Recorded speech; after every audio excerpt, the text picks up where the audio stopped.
Contra. Definitely one of the harder games for the NES, at least if you play it without cheating. Now you start the game off legitimately with 3 lives, and I am really out of practice playing this game, but I'm going to try and do it without using the Konami code. I just, come on.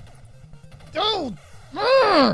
I just can't do it! This game is just too hard with only 3 lives. But don't get me wrong, the title is really fun. I just wish I wasn't so out of practice that I can't beat level 1 without cheating. If you don't know what I'm talking about, I'm referring to the famous Konami code. The publisher Konami used the same cheat code for a few of their games, so they started calling it the Konami code. But it always did different things in every game they put it in. In this game, it gives you 30 lives to start out with, and it really helps out if you really suck at video games, like me. And yes, it is possible to put the Konami code in your PlayChoice 10 version of this game. But actually, it's not that surprising, since it doesn't really matter how many lives you have, since the PlayChoice 10 runs off a time limit. And it's kind of amusing that even after 20 plus years, I remember the old up, up, down, down, left, right, BA start code. Now you play the role of Bill and Lance, who you know they are tough guys because they refuse to wear shirts. Now instead of sending bombs or more troops, they decide to go in and stop the alien threat known as Red Falcon by themselves. In the arcade version, Red Falcon was the name of the terrorist group that you're trying to stop. However, in the American remake, they changed it to aliens. I guess if they didn't, the ending would be kind of strange.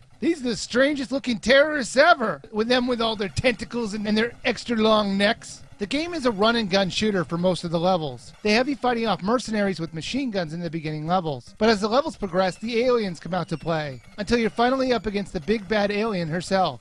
In the second and fourth level, they change up the action by putting the game in a different perspective. They have you storming a base to destroy the computers inside. I thought these sections were a fun change to the pace and did a great job of mixing up the gameplay. But what I really liked about this game was the way the levels were designed. It was always something different in every level you play. New enemies and obstacles. There's even a change in direction in the way you move through the level to keep everything fun and exciting till the end. To help your players out through the levels, there are times where you can get new weapons. Machine guns, flamethrowers, lasers, and everyone's favorite, the spreader. With a machine gun, you just hold down the fire button and it will never stop firing. The flamethrower shoots out spiral flames, the laser gun will shoot out lasers, and the spreader will fire out 3 bullets in 3 different directions. This one was the most useful of all the guns, since it could kill more than one person with its 3 bullets at a time feature. In addition to the gun upgrades, there were also upgrades that made your bullets come out faster, a kill everything on the screen bomb, and a brief invulnerability power. Another great part about this game was the ability to have 2 players play simultaneously.